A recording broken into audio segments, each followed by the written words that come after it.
Welcome to PEP Talks with Eric, the podcast where self-work becomes system work. I'm your host, Eric Ayers, creator and author of SimRx, Transforming Healthcare, Leadership, and Culture by Design. This show is your space to shift perspectives, ignite action, and remember who you are and who we are in the process. Every week, we spark transformation, from burnout to breakthrough, from surviving to designing. You'll hear real stories, real tools, and real humans doing real work. So let's shift, let's build, and let's spark what's next together. I'll see you inside. Guys, welcome to another episode of PEP Talks with Eric. I'm your host, Eric Ayers, and I've got a good one for you today. So have you ever promised yourself, I'm never doing that again? And then a week later, you're right back in that same cycle? Maybe it's snapping at someone you care about. Maybe it's procrastinating on a project you said you'd finish. Maybe it's falling into the same old thought patterns that you've been trying to escape. We've all been there, right? Here's the thing. It's not because you're lazy. It's not because you're broken. And it's not because you're not disciplined enough. It's because of something deeper. Something Bob Proctor taught me years ago, and I've been reminded of it recently. And once you see it, you'll never look at life the same way again. I call it his paradigm stick figure. Don't worry, this isn't some complicated psychology lecture. In fact, I've got my whiteboard behind me, which is something I love. And I'm going to keep it simple, precise, and easy to follow. Because when you understand how your paradigms were formed, how they run your life, and most importantly, how you change them, you unlock the power to create entirely new results. All right, and that's exactly what we're diving into today. Why we keep repeating the same loops. How our thoughts and emotions create our reality. How a simple shift from reaction to response can rewrite our entire story. So, let's start with this simple stick figure. Imagine it represents you the moment you were born. All right. So, this is our head. This is our body. This is nothing fancy, right? But this drawing might be one of the most powerful tools for understanding how our life has been shaped. Now, the head is broken up into two parts. We have the conscious mind and the unconscious or the subconscious. Now, the conscious mind that's our thinking mind. That's where we analyze, we choose, we imagine. The subconscious mind, that's our feeling mind. It's where our habits, beliefs, and emotions live. It's where this feeds into, and then this runs, our programming, which we'll get to in a minute. So this represents 5% of our thinking, and this represents 95% of our thinking. All right? But here's the kicker. When you and I were born, this conscious mind, it wasn't part of our development yet. It wasn't even developed yet.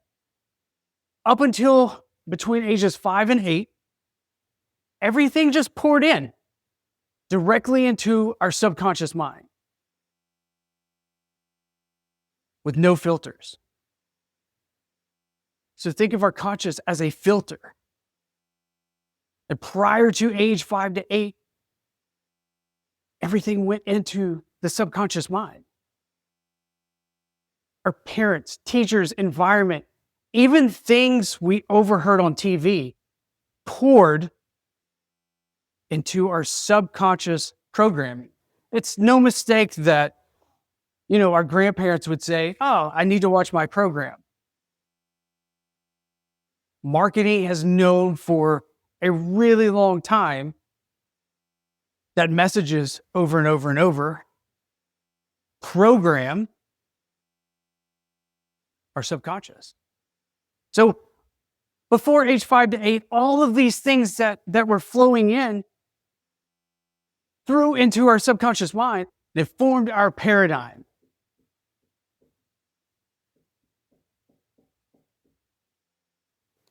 Now, our paradigm is basically the program running in the background of our life.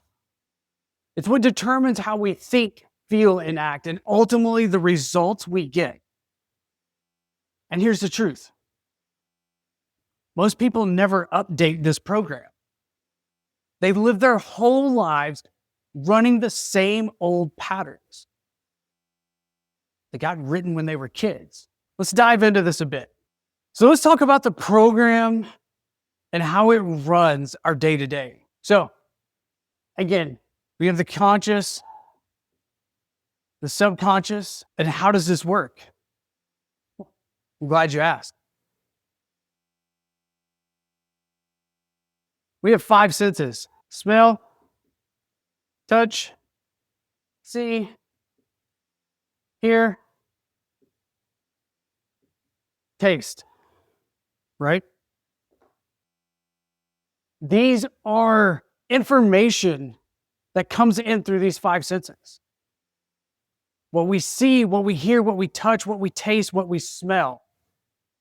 And then we also have these higher faculties that are part of our thought process. So things like imagination, intuition, memory, reasoning, and willpower. These are all aspects of our inputs. So we either have inputs from the physical world in which we have physical senses that bring this information in, or we have these higher faculties that hang out over here. Okay? All of these feed directly into this section. It hits our conscious mind. The 5% of our ability to specifically think. Everything else runs in this habitual 95% realm. Are you with me so far? So let's say we see something and we're like, oh, a growling dog. Maybe they're drooling. So we hear the growling, we see them growling, we see them drooling, and we start to formulate this and we judge it as danger. Boom. Now we have this thought of danger, which is another word for fear. All right? From this danger, we then drop into our body, which is the emotional response to our subconscious thought. This creates our emotion. Now, you've heard me talk about this. Now we're breaking it down. This is energy in motion. Now, what does this do? Well, it's the state in which we are moving to the next direction. So it's putting our energy in motion. Now, we sensed a growling dog. We label that as dangerous. We're created fear, which now drove into fight, flight, freeze.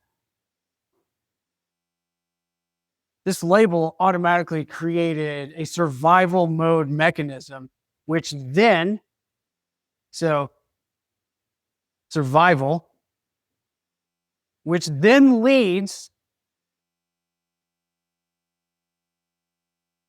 to this area, which is what happens. Are we going to run? Are we going to fight? Whatever it is becomes our predisposed programming to a growling dog. So let's say we run.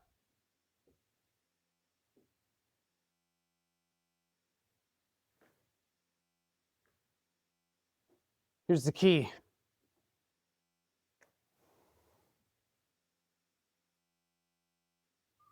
This is a reaction that feeds back and creates an habitual pattern. Next time we see a growling dog, this process gets quicker. And once we see the growling dog, we go from here to here like that. And this is a negative feedback loop. A negative habitual feedback loop, also known as a paradigm. And it's the paradigm we do not want. We have a sense of something, or we have a thought of something. So this works with thoughts as well. We have a thought of, I have to give a presentation. The idea of the presentation that comes in here, the Prezi, we label it, create fear, drop into here, and we're back into survival mode, just like we're facing this growling dog that happened when we were 10, maybe. And this becomes habitual in nature. And this is everything that we sense in this world is created this way. And we create these habitual patterns to keep us flowing in the life that we want to live in, or in the life that someone else created for us. Now, here's where it gets interesting. If you're not paying attention, your conscious mind will just start passing this information along to your subconscious, the same way it always has. And then it creates a reaction. This is technically a reaction because as we are met with the dog, super quick go down to here and we just react in the same way. And we loop and loop and loop, and this pattern is created. And we do it without even thinking anymore because this is running 95% of our mind. It's what it's there to do. It's there to protect us. But that's a reaction. And a reaction means input comes in, old program interprets it, same emotion is generated, same actions follow, and surprise, surprise, surprise, we get the same results. And those results reinforce the program. These results feed back into here, and it reinforces our program. Which means we're stuck in this loop. But here's the good news. You have the ability to respond. What does responding look like? So a response is different. It's when we use this 5% conscious mind, this conscious awareness, to pause, to choose a new meaning. So instead of letting old paradigms run our show, we would say, wait a second. I don't have to see it that way. I don't have to react that way. And this is what happened in a recording I did. Actually, it's next week's episode with Dr. Elia, a brilliant psychologist who is an amazing individual. He was experiencing pain in his arm from a fall. So we were going to postpone the recording. He insisted, no, we're here, let's do this. And a simple yet profound question of, Dr. Elia, what if you shifted your interpretation from pain to sensation? Meaning, I am feeling sensation in my arm. What would happen? So we tried it. And within minutes, his body began to respond differently to this new interpretation of thought and feeling.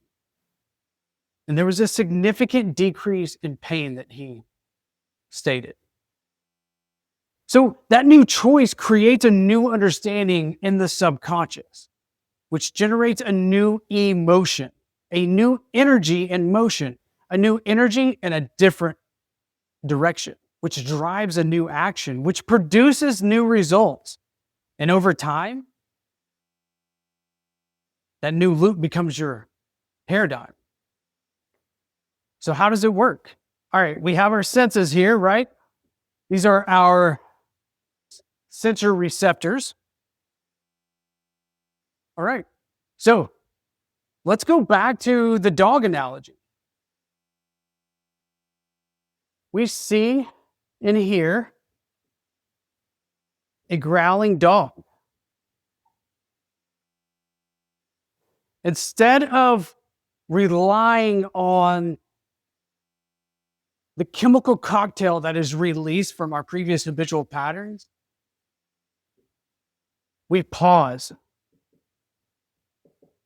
We may even take a step back and we breathe and we say out loud, "Dog's growling." We can give it new meaning. Or we can simply say, "This dog seems upset." Has nothing to do with me. But this pause, this new idea of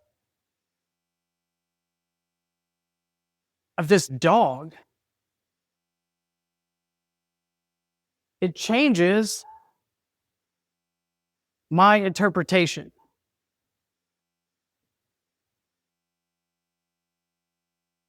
So it's no longer mean, now it's just something that's happened.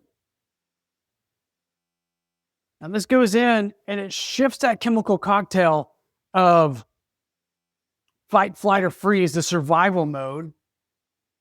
And now we are calm.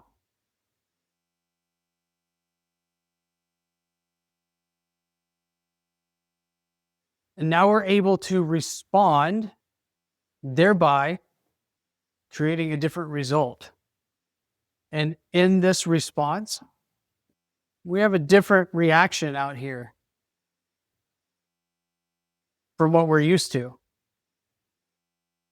Maybe it feels weird. Maybe someone's like, "Well, wait a minute, you used to be scared of dogs." It's a mirror shining back to us to reinforce our previous negative feedback loop. And again, we're responding now. So we have the ability to say, no. I gave this new meaning. And we're creating a different loop.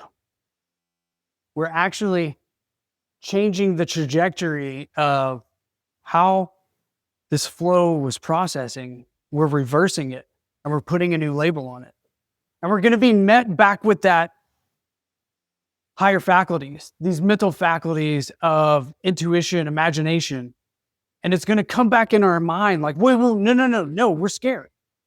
No, that was the previous.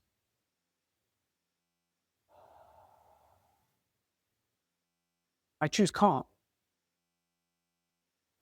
And eventually, this becomes your habitual pattern. And this becomes the way that you react. Because this is the new paradigm. And it's shifted. What does this look like in real life? This is an example of a dog. Let me give you a real life example. And many of you already know this. There was a time in my life where I only saw the negative aspects of everything that was going on, despite the fact that I had an amazing life. I had Brecht, first of all. I had an incredible wife who loved me dearly, who taught me daily the concepts of relationship and how to be the person who I am made to be. We had a daughter who taught me how to be a dad. She was incredible. I had family and friends who were amazing. I had a house. We had a pool. I had the ability to do whatever I wanted to do physically. No limitations. I had a job that worked with with kids. The most incredible blessing I could have ever asked for. We're all at my fingertips. And I chose to look for the bad. Everything I looked at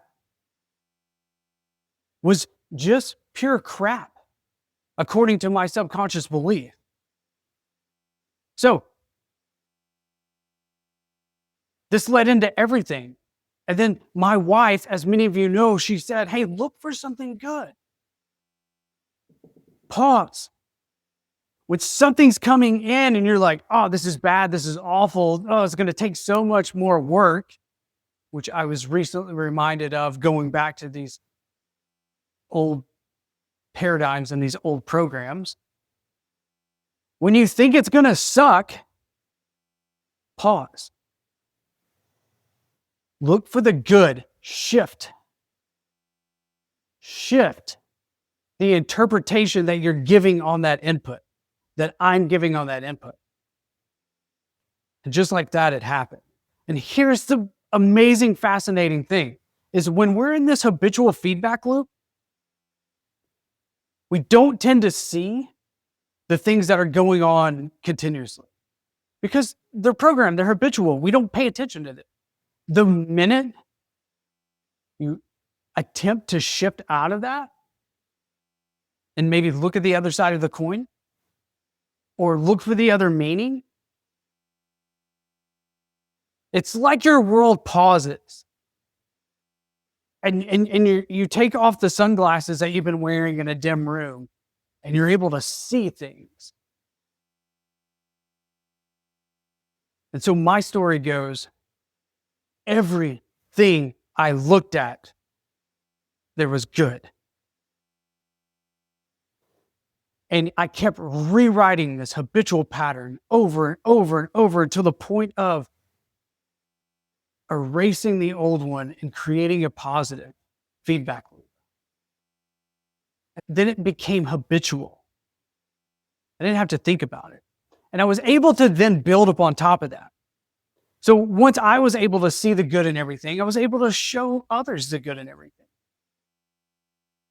But like this all started from a basic understanding of this stick figure. So I learned this after the fact. But this allowed me to see what actually happened and how I don't have to keep reacting, I can respond. So I build upon Bob Proctor's model of his paradigm model into the response and the reaction, because that's what made sense to me. And this is what innovation is. This is what education is. This is what education by design is. It's the ability to move beyond what someone's teaching and keep scaling on this education. So when I started working with the stick figure model, I realized I don't have to keep reacting. I can respond and create a new trajectory, a new feedback loop. And so the next time it came up, I paused. The next time I was faced with a situation that was familiar of the old ways and beginning to become familiar in the new recognition of goodness, I paused. I told myself a different story about that input. I looked for the good because I knew it was there. And instead of reacting with this old emotion of, God, man, this sucks, I can't believe this, and walking in this energy in motion, this emotion of defeat, of guilt, of shame, I chose a new one. I chose a new one of empowering, of joy, of peace, of exploring. And that one small shift created a different outcome. And it gave me the proof that change is definitely possible. And that's when it clicked. I am not a victim of my programming. I'm actually the author of it. You are not the victim of your programming. You're the author of it. You have the ability to write and rewrite the program in which you desire. Now, let's take this even further. Now, imagine this isn't you. Imagine this is an entire organization. The inputs for a company are things like leadership communication, policies, environment training, education. All of that pours into the organization's mind. It's culture. If leaders are operating out of old paradigms, the culture reacts. Same inputs, same patterns, same results. Disengagement, turnover, lack of innovation. But when leaders learn to respond instead of react, everything shifts. They can then begin to design their environment intentionally, reframe challenges, and empower their people to create new results. That's the foundation of SimRx. That's exactly what SimRx is about. I call it intentional education by design. It's teaching individuals and organizations how to stop reacting to old patterns and how to start responding with new ones. And when we do this through the tools of education, which we mentioned earlier is an input of theirs, this becomes organically ingrained into their everyday culture. And it creates a new paradigm by going through the process. So what happens when that shift takes hold? Paradigms change. Cultures evolve. Workplaces become a place where people thrive, not just survive. This is no different than the individual. It's just at scale. It's a larger combination. Why? Because there's multiple people now in this Ubuntu culture of I am because we are, and we are becoming because we're shifting paradigms. And that's when magic happens. Leaders design environments where responding replaces reacting. Culture itself becomes the medicine. We shift. No more reacting. Instead,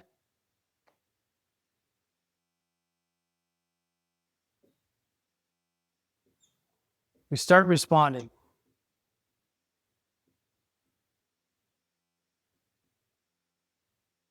We start rewriting our new paradigm. So, a few takeaways. You have a paradigm, a program running your life. We all do. I do. That's how our mind is created to keep us alive, safe, and well. And we keep reacting to the same old inputs and getting the same old results, no matter what we tell ourselves.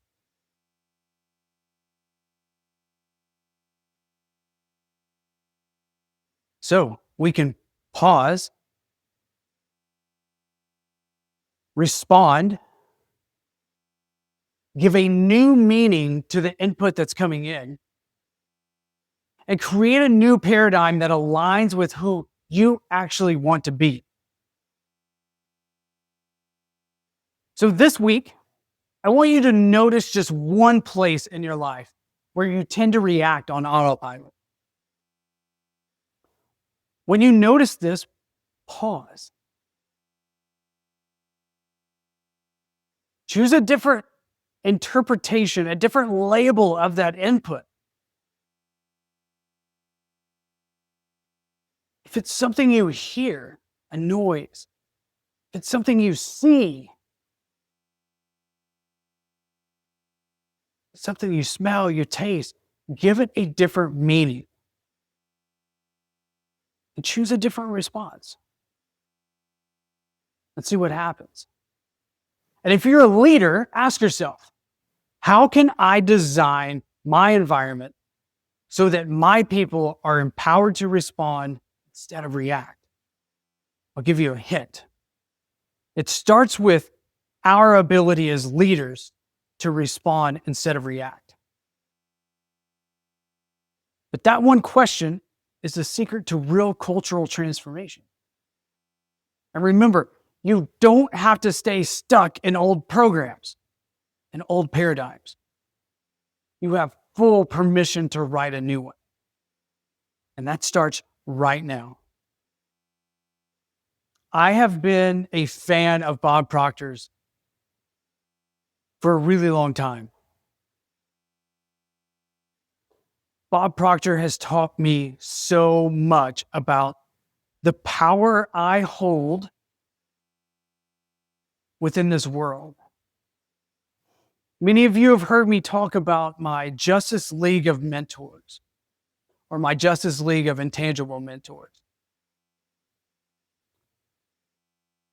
Bob Proctor sits right here. On the other side is Wayne Dyer. Two of the most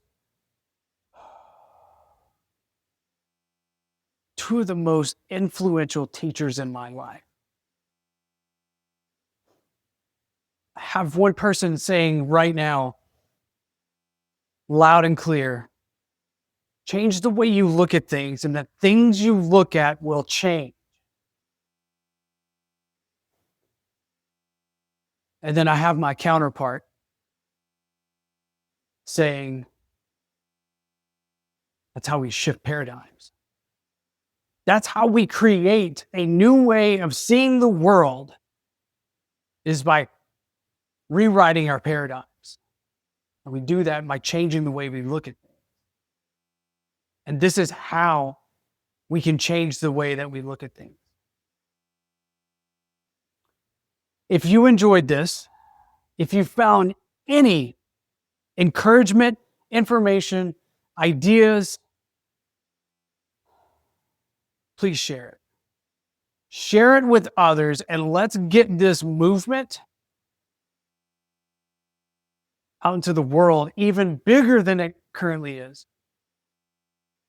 This is my passion, to break down our ability as humans to become superhuman in our amazing attributes, our genius that we have to share with the world. And I cannot do it without you and your support. Check out the book SimRx, Transforming Healthcare, Leadership, and Culture by Design. And it walks through a blueprint of how we do this through education, through leadership, while setting the tone for the future of healthcare and the future of education by creating an environment that we're open to innovate. We're open and we're able to be so self-aware that we own our education, and thereby we can recognize what we need, when we need it, and how we need it. And that includes the future. And in the middle of this whole thing, in the middle of the organization, are the leaders. It's the people willing to take the first step, and they're willing to shift their own paradigms and offer environments for others to shift theirs. So please share this podcast, get the book, reach out to me, connect with me. Let's chat on a deeper level about shifting paradigms. about changing the way we see the world, and about forgiving ourselves on this journey of transformation. Thank you so much for joining me. I'm so excited to see you on the next episode. But until then, be well, be loved.